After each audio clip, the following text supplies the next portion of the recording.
Good morning, everybody. Hopefully, you're having a wonderful start to your Monday, if that's even particularly possible. I got a good one for you today. Loblaws. People are planning on boycotting it. It's a May boycott of Loblaws. So, let's get into this. From the Canadian Press. Deeply unhappy grocers or grocery shoppers plan to boycott Loblaws owner stores in May.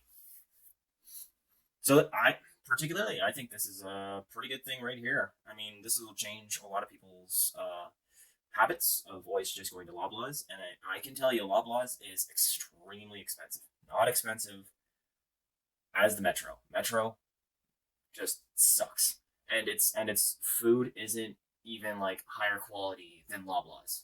So there's no competition right there.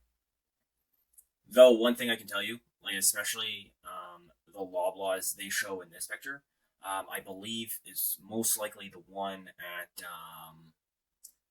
near the college. I'm trying to think of the college, but near the college in Ottawa. And whenever you go to a grocery store anywhere close to a university, it's more expensive than one in like a lower part of town. But like I said, let's get into this. So boycotts targeting Loblaws is gaining momentum online with thousands of shoppers taking their money elsewhere in May. It's the latest signs of Canadians' mounting frustration with the major grocers, which have been under political and public scrutiny for the rising food prices and profits. So pretty much what this means is what the politicians are doing is working. Well, like I also said, this isn't a bad thing because the prices there are crazy initially. Like they're too before the pandemic, they were too expensive. Because I assume this place is kind of like Safeway and Sobeys in Calgary and Edmonton and everywhere else, right? Like in Western Canada. So, well, I don't assume. I know the prices are pretty much similar. So, um, yeah, this is a good thing. They say they don't want to struggle anymore, says Emily Watson. This is one of her quotes in Ontario. Johnson, sorry. Um, Johnson started the boycott, and now it has about 56,000 members. So, not a small amount. Their resident advocates, pretty much they're saying they're all over, and some are planning to or already have started boycotting them, and they hope they can see a resurgence in learning and demanding real choices, not just Metro versus Loblaws, which is what is needed.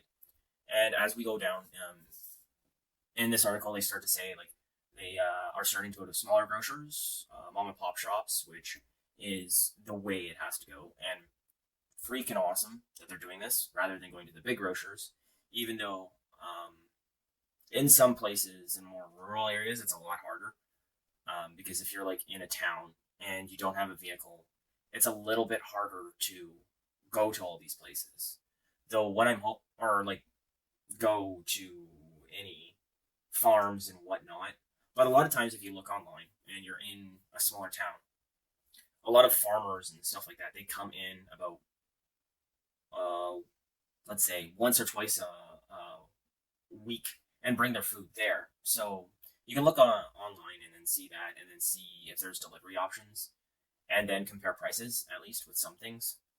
Um, Plus, there's farmers markets um, in cities, and at least yeah, like I said, compare prices and compare like sizes of food to um, to what you're getting. I can also give like these people a hint of if they do have a car, you can go to Hutterite colonies and Mennonite colonies, and they give you a lot of food at a better price. Though, I mean, some of them might be a little bit hit or miss. But yeah, you should definitely try out those places because I know my grandparents used to do that when they were driving a lot. So, and my Parents used to do that when they started juicing. So, but that was before. That was pre-pandemic. So, anywho, let's go on there. So the boycott's affected the company might not be immediate, but the build up over time, if people's habits change, it could be way more effective. That's where the financial impact is the consistent loss of consumers over time because they're very hard to get back once they're gone. That's true. I think a lot of people have just the habit of the convenience of these stores. So, but I mean, once you get used to the quality of fresh food, I mean, there's probably no going back after that. I can tell you food from an actual butcher to like these supermarkets, they're like going to a butcher is way better, though it is more expensive. So I don't know. It's ideology versus pocketbook. But if more people are going to a butcher rather than these places, then the prices might go down. And if you know a good butcher locally, maybe they might give you a deal on it. Plus, you can get some different cuts, so you can get like bone marrow instead of actual meat, and then you're still getting that protein, and then just put it in a soup or something like that, or make bone broth out of that, or get like certain types of meat. I don't know, but I assume if more people go to a butcher rather than going to the Loblaws, the price will go down. They go here. Saying that some of the people who are switching used to be loyal Loblaw customers, saying, I've already switched to getting my vegetables and fruit from my local family store. Exactly. That's what needs to happen. Another lady, a Toronto Tarian, she says she's doing a soft boycott with two big Canadian grocers, but can't entirely cut Loblaws out, which is fine. At least you're getting less out. And going lower and lower and lower. Like on this article, it's more like just personal stories. So I'll leave a link below. Definitely go to this site to see what they're doing. But I think people are waking up more to with these supersized companies. They're figuring out to vote with their pocketbooks rather than just complain.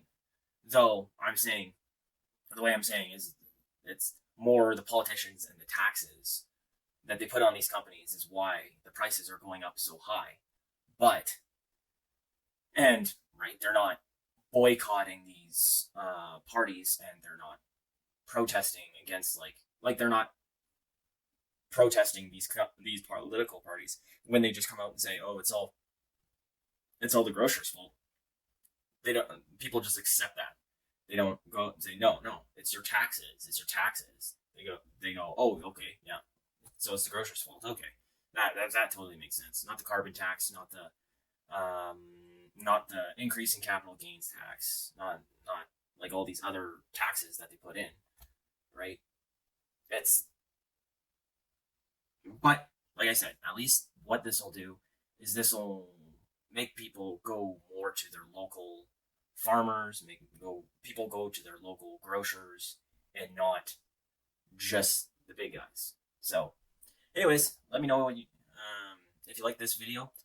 Also, subscribe if you don't mind, and if you like this, definitely subscribe and like the video. So that would be awesome as well.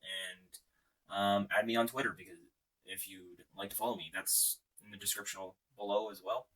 And like I said, definitely go to the article. A lot of good stories here, and have a good morning.